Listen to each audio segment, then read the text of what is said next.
Magandang umaga sa inyong lahat. Samahan niyo ba yun? Ang itodo mo, basta ba ngayong gabi ako ang sasamahan mo? Let me see the booty, baby, show me, baby, and let's turn around. Let me have a good look at it, baby. Shake the booty now. Elijah Burgueto, ano nga ba ang konsepto ng patakarang fiskal? Ito ay nagmula sa salitang Latin na fish, ibig sabihin basket o bag. Sa paglipas ng panahon, ito ay nauugnay sa salaping hawak ng pamahalaan. Salamat, Elijah Burgueto. Arshid Lamonte, ano ang kumukolekta ng buwis sa sasakyan at mga negosyante? Ang pamahalaan ang nangongolekta ng salapi sa pamagitan ng pangongolekta ng buwis. Rachel Antuena, pag-isa-isahin ang mga layuning pang-ekonomiya ng patakarang fiskal.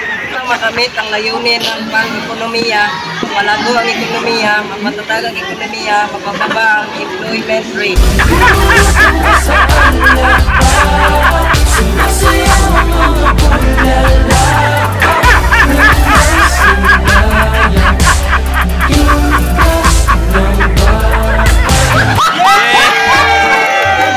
Hey mga classmates, magtatanong kami.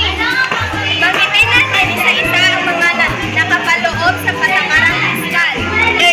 Pangongolekta ng buwis. Paghahanda ng budget. C. Paggamit ng pondo. D.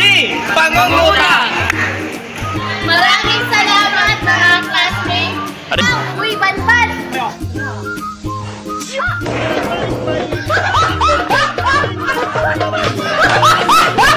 Ano-ano ang binibigyang pansin sa paghahanda ng budget?